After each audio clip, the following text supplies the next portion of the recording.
Welcome to question number 3. So let's read it.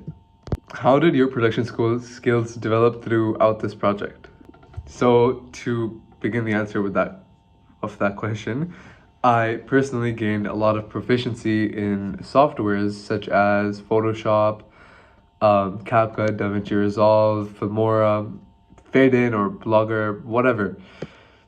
And initially, I felt nervous for the filming process to begin because I was the actor. I'm even wearing the shirt that I used in acting because I wanted to be like one of those cast members that dress similar to how they were dressing in their movie for their movie.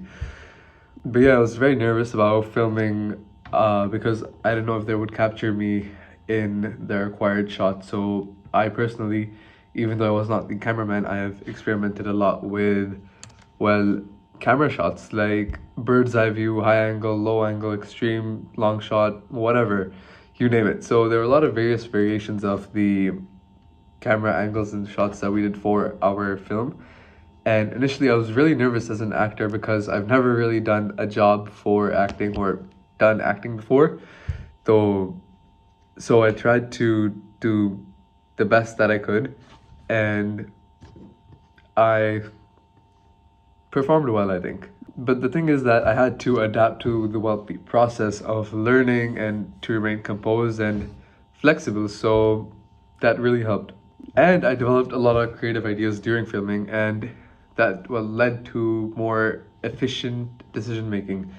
Like if something was being shot at this angle, I thought that it would look better if it was shot at that angle, you know? So small ideas like these led to the film being perfect, or getting finished and being okay. So the thing with me is that I'm always open to constructive criticism. No, I am not. I'm joking. From classmates, and actively I worked on the film to make improvements. So I began with no prior experience to anything regarding filming. Like our media sir, he used to tell us that you should practice these shots, and we used to have these small projects where we had to capture photos in specific shots. You can even see them at my blog. I have a link up, I think. So you can check that out too.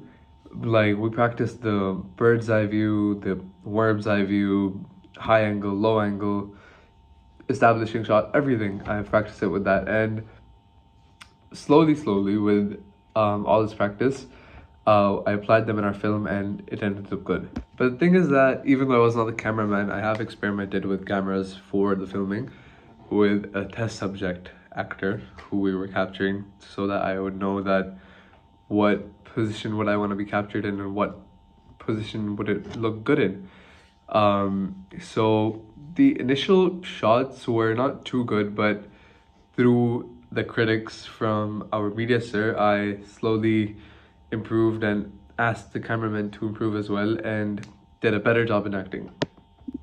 Speaking on no prior experience, I also relied majorly on online tutorials and the guidance from my senior peers to develop my skills. And at first my tasks were like trimming and muting clips or just small improvements that felt challenging, but the continuous practice led to noticeable improvement as well. It showed a change, and over time I became more proficient in handling the camera and executing smooth movements.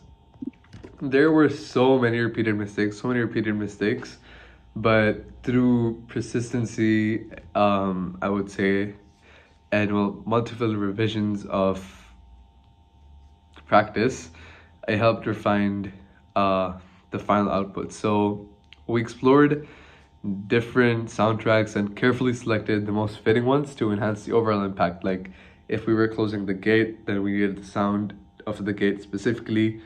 Or if we had to record my footsteps, basically what I did was I took a selfie stick, held it down to my brother's feet, and I had him walk, and then captured that sound and then applied it in the clip through CapCut. Oh yeah, and working with a lot of limited resources, I would say, because we did not have a gimbal, we did not have a tripod, we did not have anything, just a selfie stick, and that's it. So it did lead to a lot of problem solving techniques, which I'm really proud of, because we did not have a gimbal, which was really necessary for tracking shots and everything else. But for the tracking shots, we used a serving table and stacked some boxes and some books on top of it, and traced me walking so that the tray follows me smoothly and doesn't shake and show camera instability.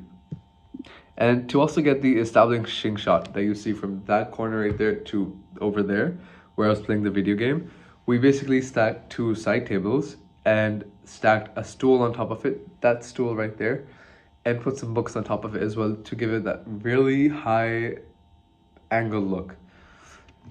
And to basically capture the whole room, the establishing shot basically. Now we will move on to question number 4.